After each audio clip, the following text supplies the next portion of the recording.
मैं परमेश्वर का धन्यवाद करती हूँ कि उसने हमें यहाँ एक मौका दिया बोलने का, और हम उनके प्रार्थना करते हैं कि जो भी हम यहाँ पे वायरस से वचन बोलते हैं या यीशु मसीह की जो भी वाणी हम बोलने जा रहे हैं, हम उसको सुनने वाले ही नहीं बल्कि उस पर चलने वाले ही बने।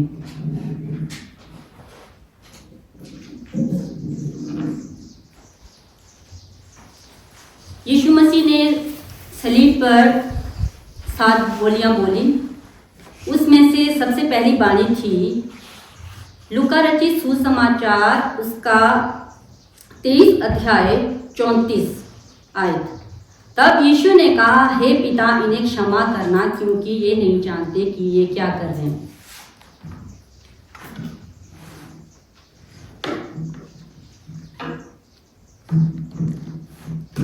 जब हम इस आयत को पढ़ते हैं तो हम देखते हैं कि यीशु मसीह ने पिता से प्रार्थना की कि हे पिता, इन्हें क्षमा करना कि ये नहीं जानते कि ये क्या कर रहे हैं। हमारे मन में कभी ये क्वेश्चन आया है कि यीशु मसीह ने पिता परमेश्वर से प्रार्थना क्यों की। मुझे नहीं लगता कि बाकी लोग इसके बारे में क्या जानते हैं, लेकिन मैं ये सोचती हूँ कि इस दुनिया में या इस कलीसिया में कोई भी ऐसा इंसान नहीं है जिसके घर में कभी ना कभी किसी की डेथ हुई होगी। आमतौर पर होता है जब किसी इंसान की मृत्यु होती है तो उससे पहले वो क्या होता है, बीमारी होता है। जब वो बीमारी में होता है तो जब उस इंसान को जो पीड़ा होती है, वो दर्द होती है, वो दर्द हमें नहीं होता है, सामने वाले को दर्द हो रही होती है। जैसे किसी का बाप मर गया, माँ मर गई, भाई या बहन या बच्चा मर गया, जब उसका रिलेटिव बीमार होता है तो जो दर्द उस इंसान को होती है वो हमें नहीं होती है। फिर भी हम उस दर्द को क्या करते हैं, महसूस करते हैं कि उसको कितनी दर्द हो रही होगी। हम उसके लिए प्रार्थना करते हैं, उसके साथ रोते भी हैं। हमने कभी सोचा कि ये दर्द हमें क्यों होता है? क्योंकि हमारा उनसे प्रेम का रिश्ता होता है, अपने माँ से, बाप से, भाई या बहन से। यीशु मसीह ने भी हमारे लिए सूली पर अपनी जान दी क्योंकि वो भी हमसे प्रेम करता था। यीशु की इस पहली वाणी में यीशु मसीह और परमेश्वर ने हमें यही सिखाया है कि हमें भी हर एक इंसान से उसी तरह से प्रेम करना चाहिए जिस तरह से यीशु मसीह ने अपने पिता से प्रेम किया और एक पिता ने यीशु मसीह से प्रेम किया। परमेश्वर ने इस धरती को बनाया, उसने मनुष्य को बनाया। जब मनुष्य पापी हो गया तो परमेश्वर ने अपना इकलौता बेटा इस धरती पर भेजा ताकि जो हम मनुष्य हैं वो क्या है, नष्ट ना हो, क्योंकि वो नहीं चाहता था कि उसके जो बच्चे हैं वो बर्बाद हों। तो यहाँ पर भी हम देखते हैं हमारे सामने एक ऐसा उदाहरण है यीशु मसीह का और पिता परमेश्वर का, जिसने हमें अपने प्रेम के रूप में अपना जो प्रेम है वो हम पर प्रकट किया। आगे हम देखते हैं कि यीशु मसीह ने इस वाणी, जो पहली वाणी बोली कि हे पिता, इन्हें क्षमा करना कि ये नहीं जानते कि ये क्या करें। दूसरी बात, इस वाणी से हम ये सीखते हैं कि यीशु मसीह जब सलीब पर थे, यीशु मसीह के सिर पे कांटों का ताज था, हाथों और पैरों में कीलें पड़ी थी, उसे पसली से छेदा गया, उससे अपनी दर्द महसूस नहीं हो रही थी। फिर भी वो हम लोगों के बारे में चिंता कर रहा था, हमारे लिए प्रार्थना कर रहा था, उन लोगों के लिए प्रार्थना कर रहा था जिसने यीशु मसीह को सूली पे चढ़ाया, जिसने उन लोगों के लिए प्रार्थना कर रहा था जो यीशु मसीह के खिलाफ थे। पूरी जिंदगी यीशु मसीह ने जो भी उपदेश और शिक्षाएं लोगों को दी, हम जब देखते हैं कि उसने जब अपने 33 साल में जो भी शिक्षाएं लोगों को दी, उसके लास्ट समय में उनके 5 दिन पहले क्या था कि बहुत सारी भीड़ थी, वो उनके साथ थी। जब लास्ट टाइम था तो यीशु मसीह के साथ कोई भी नहीं था। फिर भी यीशु मसीह क्या उन लोगों के लिए प्रार्थना कर रहा था, उस पिलातुस के लिए प्रार्थना कर रहा था, हेरोदेस के लिए प्रार्थना कर रहा था, उन सभी लोगों के लिए प्रार्थना कर रहा था जो उसे कोड़े मार रहे थे, उसे यातनाएं दे रहे थे। यहाँ यीशु मसीह हमें सिखा रहा है कि हमें भी दूसरों के लिए प्रार्थना करनी चाहिए। हम इंसान हैं, हम जानते हैं कि जब हमें कोई भी छोटी दर्द होती है या हमारा हाथ कट जाता है या छोटी मोटी जब दर्द होती है तो हम सिर्फ क्या करते हैं, सिर्फ अपने बारे में सोचते हैं कि हमारी ये दर्द पहले ठीक हो जाए, बाकी काम हो जाएगा। ठीक है, तो यीशु मसीह ने यहाँ पे अपनी पीड़ा के बारे में परमेश्वर से प्रार्थना नहीं की कि हे पिता मेरी इस पीड़ा को ठीक कर, क्योंकि यीशु मसीह सिर्फ जैसे हमारे पास जी ने बताया था कि यीशु मसीह 100% क्या था, मनुष्य भी था और परमेश्वर भी था। तो 100% जब वो मनुष्य था, जब वो सूली पर था, वो एक मनुष्य के रूप में था, उसे भी वही दर्द हो रही है जो हमें होती है। फिर भी यीशु मसीह ने कभी भी अपने लिए परमेश्वर से प्रार्थना नहीं की। यीशु मसीह ने अपने इस सलीब पर बोली गई पहली वाणी में हमें बताया कि हमें भी हमेशा दूसरों के लिए ही प्रार्थना करनी चाहिए। बाइबल में बहुत सारी ऐसी आयतें हैं जिसमें जो परमेश्वर के लोग थे, जो परमेश्वर को मानने वाले थे, उन्होंने दूसरों के लिए प्रार्थनाएं की। जब सदोम और अमोरा में पाप फैला, उत्पत्ति 18 अध्याय में हम पढ़ते हैं कि जब सदोम और अमोरा में पाप फैला तो परमेश्वर क्या था, परमेश्वर ना उस नगर को नष्ट करना चाहता था कि ये लोग बहुत पापी हो गए हैं। तो अब्राहम जो था, अब्राहम परमेश्वर के बहुत करीब था, परमेश्वर से हमेशा प्रार्थना करता था और परमेश्वर जो उसकी प्रार्थना को सुनता भी था। उसने परमेश्वर से पूछा कि अगर उस नगर में 50 धर्मी भी हो तो क्या आप उस नगर को फिर भी नष्ट करेंगे? तो परमेश्वर ने कहा कि नहीं, मैं नहीं करूँगा। फिर अगर उस नगर में 40 लोग हो तब भी आप उसे नष्ट करेंगे? परमेश्वर ने कहा कि नहीं, मैं नहीं करूँगा। ऐसे ऐसे करते करते वो जब उस 10 लोगों के बारे में उसने बोला कि अगर उस नगर में 10 लोग भी धर्मी हो तो क्या तब भी आप उस जगह को नष्ट करेंगे? यहाँ पर हम देख रहे हैं कि जो अब्राहम था वो किसके बारे में बात कर रहा था? वो बात कर रहा था लूत के बारे में, क्योंकि लूत उसका भतीजा था और वो क्या था, उस नगर में था। अब्राहम नहीं चाहता था कि लूत बर्बाद हो, लूत को जो परमेश्वर है वो नष्ट करे। मतलब पापियों के साथ धर्मी लोग भी मारे जाते हैं। जैसे हर जगह कहा जाता है कि गेहूं के साथ घुन भी पिस जाते हैं, लेकिन हमारा जो परमेश्वर है, अगर 1000 पापी लोग होंगे, अगर उसमें से एक भी धर्मी होगा तो परमेश्वर क्या है, उसको बचाएगा, उसको वहां से बाहर निकालेगा। उसके बाद हम देखते हैं निर्गमन उसका 32 अध्याय, उसकी 32 और 33 आयत में हम पढ़ते हैं कि जब मूसा इजराइल के लोगों को मिस्र से बाहर निकाल के ले आया था, हम सब पढ़ते हैं कि बाइबल में पढ़ते हैं कि किस तरह से मूसा ने परमेश्वर की सहायता से मूसा इजराइल के लोगों को मिस्र से बाहर निकाल के लिया है। उन्होंने उनकी जिंदगियों में बहुत सारे चमत्कार किए, परमेश्वर ने बहुत सारे चमत्कार किए। फिर भी जो इजराइल लोग थे, क्या है, हम जो इंसान है हम बहुत ढीठ होते हैं। ठीक है, जब हम बीमारी में पड़ते हैं, मुसीबत में पड़ते हैं, तब तो हम खुदा को याद करते हैं कि खुदा ने हमारी जिंदगी में चमत्कार किया, लेकिन जब ये सब चीजें ना कुछ दिनों के बाद हम भूल जाते हैं। इजरायली लोग भी इसी तरह थे। वो जब मूसा उनसे कुछ दिनों के लिए दूर हो गया, वो सीनै पर्वत पर गया, तो जो इजराइल के जो लोग थे उनको लगा कि मूसा हमसे दूर हो गया, अब हमारी मदद कोई नहीं कर सकता। पर मूसा ने हमेशा परमेश्वर के परमेश्वर से प्रार्थना करता था, लेकिन लोगों ने परमेश्वर से प्रार्थना नहीं की। उन्होंने क्या किया, बहुत सारा सोना इकट्ठा किया और सोने को गला के उन्होंने एक बछड़ा बनाया, सोने का बछड़ा बनाया और उसकी पूजा करने लगे। तो जब वो उसकी पूजा कर रहे थे, तो ये तो है ही, जब हम पाप में पड़ते तो हम और भी गलत काम करते हैं। तो जब वो उस बछड़े की पूजा कर रहे थे, जब मूसा वापिस आया सीनै पर्वत से, जब वो वापिस आया तो वो उन लोगों पर क्या हुआ, बहुत क्रोधित हुआ उन लोगों पर कि तुम ये क्या कर रहे हो, तुमने क्या किया है, परमेश्वर की नज़र में पाप किया है। तो क्योंकि जैसे हमें सिखाया गया है कि पहली आज्ञा ये है कि खुदा के सिवाय कभी भी किसी के सामने सिर नहीं झुकाना, लेकिन उन लोगों ने उस सोने के बछड़े के सामने सिर झुकाया था, उसकी पूजा की थी। ये तो परमेश्वर की नज़रों में पाप था। तो जब इन लोगों ने ये पाप किया तो मूसा जो था उसने इजराइल के लोगों के लिए प्रार्थनाएं की, परमेश्वर से प्रार्थनाएं की कि हे परमेश्वर इन लोगों के पाप को क्षमा कर। तो परमेश्वर ने क्या किया, उन लोगों की प्रार्थनाओं को सुना और फिर एक बार फिर से वो इजराइल लोगों के साथ खड़ा रहा। आगे हम पढ़ते हैं नेहमिया की बुक में। नेहमिया की जो किताब है उसमें हम पढ़ते हैं कि जो नेहमिया था वो भी एक धर्मी व्यक्ति था। जब वो यरूशलेम की बाउंड्री वॉल बना रहा था तो उसको भी परमेश्वर की मदद की जरूरत थी। वो हर समय प्रार्थना करता था कि आगे आने जो भी मैं काम करने वाला उस काम में मुझे कोई अड़चन ना आए। जो मेरे दुश्मन है, मेरे खिलाफ जो खड़े होते इस काम को रोकने के लिए, वो क्या है, मेरे साथ खड़े हो।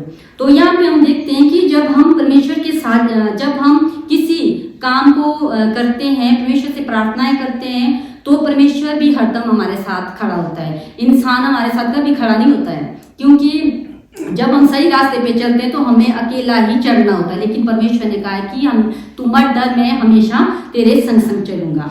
उसके बाद आगे हम पढ़ते हैं कि भजन संहिता 35 में हम पढ़ते हैं कि जो दाऊद था तो बहुत शक्तिशाली, लेकिन जो उसके दुश्मन थे, जो उसके शत्रु थे, उसको सताते थे, उसके खिलाफ षड्यंत्र रचते थे और उसको मार डालना चाहते थे।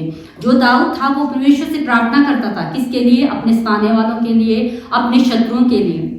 यहाँ भी हम सीखते हैं कि हमें शत्रुओं के लिए भी प्रार्थना करनी है, अपने सताने वालों के लिए भी प्रार्थना करनी है। वो चाहे हमें ताना मारे या चाहे हमारे खिलाफ खड़े हो, हमें उनके लिए भी प्रार्थना करनी है। प्रेरितों के काम में हम पढ़ते हैं, प्रेरितों के काम में जब प्रेरित लोग थे, जब उन्होंने कलीसिया बनाई तो जो कलीसिया थी वो मिलकर सबके लिए प्रार्थना करती थी। और जब पतरस जेल में था तो उन्होंने पतरस के लिए भी प्रार्थनाएं की और पतरस जेल से बाहर आया। परमेश्वर अपनी स्लीप पर बोली गई दूसरी वाणी में पहली बात हमें बताना चाहता है कि हमें सबसे प्रेम करना चाहिए। दूसरी बात ये बताना चाहता है कि हमें सबके लिए प्रार्थना करनी चाहिए, हमारे आसपास के लोगों के लिए, हमारे देश के लिए, गाँव के लिए, जो बेरोजगार हैं, जरूरतमंद है, बीमारी में पड़े हैं। हम इंसान हैं, अपने लिए तो हम प्रार्थना करते ही हैं, लेकिन हमें दूसरों के लिए भी प्रार्थनाएं करनी चाहिए। हम चाहे कितने भी कष्ट में हो, क्यों ना हो, हमारी जितनी भी यहाँ पे कलीसिया, हमें पता होता है कलीसिया भी है और साथ में रिलेटिव भी एक दूसरे के, तो हमें पता होता है कि किसके घर में क्या परेशानी है। हमें हर एक इंसान के लिए प्रार्थना करनी चाहिए। हमें सिर्फ अपने हित, जैसे बाइबल में लिखा है कि हमें सिर्फ अपने हित के बारे में नहीं सोचना चाहिए, हमें दूसरों के हित के बारे में भी सोचना चाहिए।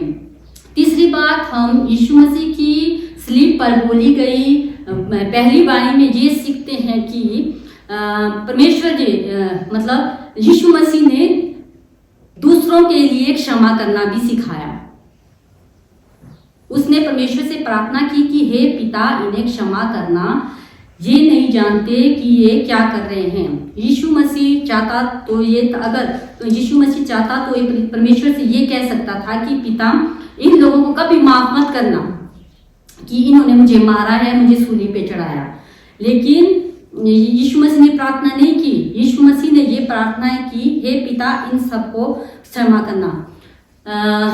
हम इंसान हैं, हमारी जिंदगी में हमने पता नहीं कितने सारी गलतियां की हुई, हमें अपनी गलतियां नजर नहीं आती है, लेकिन हमारे मन को पता होता है कि हमने कौन कौन सी गलती है, लेकिन हम दूसरों पर नहीं प्रकट करते कि हम कहाँ गलत हैं। जब हम बाइबल वचन पढ़ते हैं, बाइबल हमें सिखाती है, हम सच माने तो जब तक, मैं अपने बारे में बता रही हूँ कि जब तक हमें बाइबल नहीं पढ़ी थी, हमारे लिए क्या था, गुड फ्राइडे क्या था, एक फेस्टिवल था। ईस्टर क्या था, एक फेस्टिवल है। क्रिसमस क्या है, फेस्टिवल है। क्रिसमस हम मनाते हैं क्योंकि आज जो खुशी हमारे दिल में क्रिसमस मनाने की होती है वो 2-4 साल पहले नहीं थी। जो आज हम गुड फ्राइडे मना रहे हैं, उस चीज के बारे में हमें पता नहीं था। जाना, चर्च आना और 3 घंटे बैठना, सुनना और यहाँ से निकल जाना, फिर उसके बाद अगली साल आना, फिर से वही बात रिपीट, क्योंकि तब तक हम भूल जाते थे कि हमने क्या बताया था। लेकिन जब हम बाइबल वचन पढ़ते हैं, परमेश्वर हमसे क्या है, बात करता है।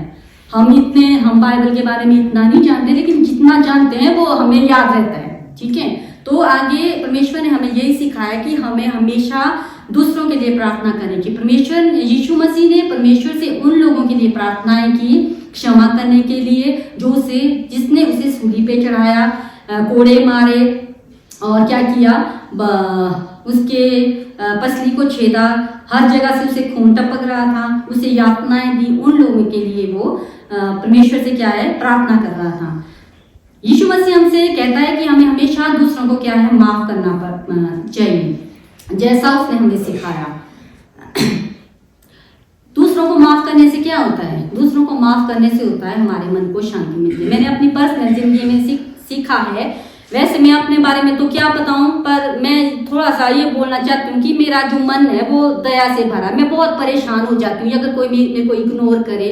मेरे को चाहे आप खाना खिलाओ ना खिलाओ, अगर कोई हंस के बात कर ले थोड़ा सा तो मैं बहुत खुश होती हूँ। लेकिन अगर कोई मतलब बहुत बात करने वाला आदमी मेरे से बात ना करे तो मैं बहुत परेशान हो जाती हूँ घर में कि ये क्या हुआ। मेरे हस्बैंड को पता है, तो मैं परेशान, ये बोलते हैं कई बार कि यार छोड़ दे, क्यों इतनी छोटी छोटी बात को लेके टेंशन करती है। तो मेरे को लगता है कि जैसा मैं दूसरों से बर्ताव करती हूँ मेरे साथ भी वैसा ही बर्ताव किए।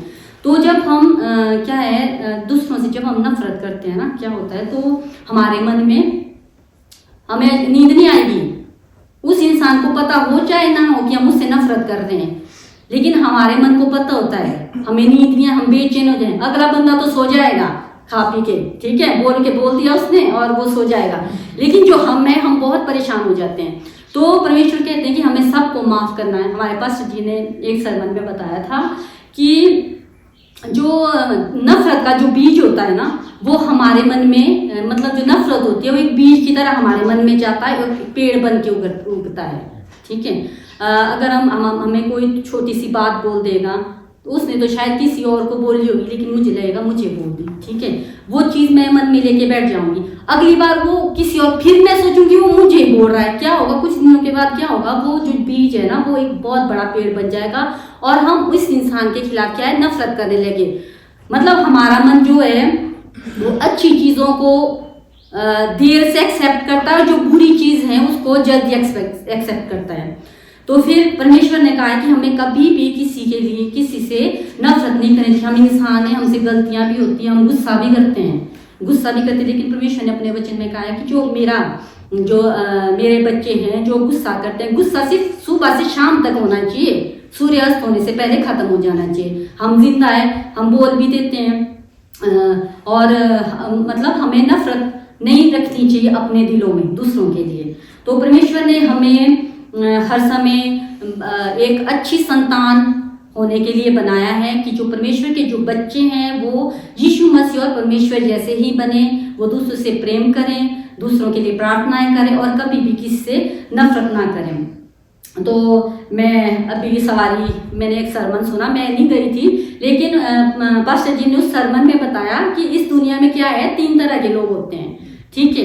एक होते हैं जो बुरे के साथ बुरा करते हैं, दूसरे होते हैं जो अच्छों के साथ अच्छा करते हैं। लेकिन हम मसीहों को ऐसे बनना है जो बुरे के साथ भी अच्छा करे। हमारा काम बदला लेना नहीं है। परमेश्वर ने कहा है कि तू वो कर जो मैं चाहता हूँ, फिर होगा वही जो तू चाहता है। हमें सिर्फ परमेश्वर की आज्ञाओं को ही मानना है जो उसने हमें आज्ञा दी। मैं ये तो नहीं बोलती कि हम बहुत अच्छे हैं, लेकिन हम कोशिश कर सकते हैं, ठीक है।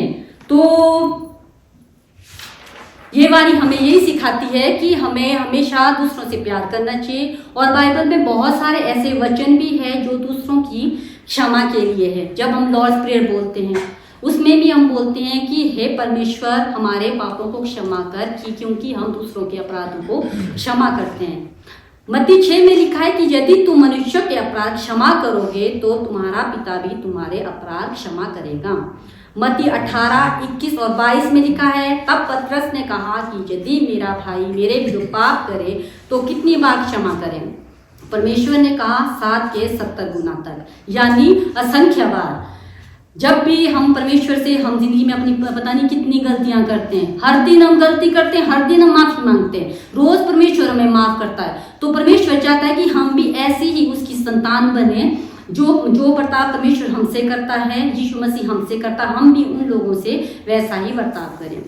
मत्ती 5 की 23 और 24 में लिखा है, यीशु मसीह कहते हैं कि यदि तुम वेदी पर मेरे लिए भेंट लेकर आओ और वहां तुम्हें समझ ना आए कि मेरे दिल में दूसरों के प्रति बैर है, तो पहले उस भाई से मेल मिलाकर तब अपनी भेंट लाना। जब हम दूसरों को माफ करते हैं, जब हम दूसरों को माफ करते हैं तो हम परमेश्वर से प्रार्थना कर सकते हैं, हम परमेश्वर से लड़ सकते हैं, खुदा मैंने इसको माफ किया, तू भी मेरी गलतियों को माफ कर। लेकिन जब हम खुद छोटी छोटी गलतियों को माफ नहीं करते और खुद हम चाहते हैं कि मेरे बड़े बड़े गुनाह माफ हो जाए, परमेश्वर ने कहा है कि अगर हम दूसरों को माफ करेंगे उसका भला नहीं होगा, उस इंसान का भला नहीं होगा, लेकिन हम खुद अपने लिए रास्ते खोलते हैं दूसरों को माफ करके। तो परमेश्वर की पहली वाणी हमें यही सिखाती है कि हमें दूसरों से क्या है, प्रेम करना चाहिए, दूसरों के लिए प्रार्थनाएं करनी चाहिए, जो भी हमारे साथ बुरा बर्ताव करते हैं हमें उसे क्या है, क्षमा करना चाहिए, चाहे वो इस लायक हो चाहे ना हो, हमें उसका पाप अपने सिर पे नहीं लेना है। ठीक है, यही आज का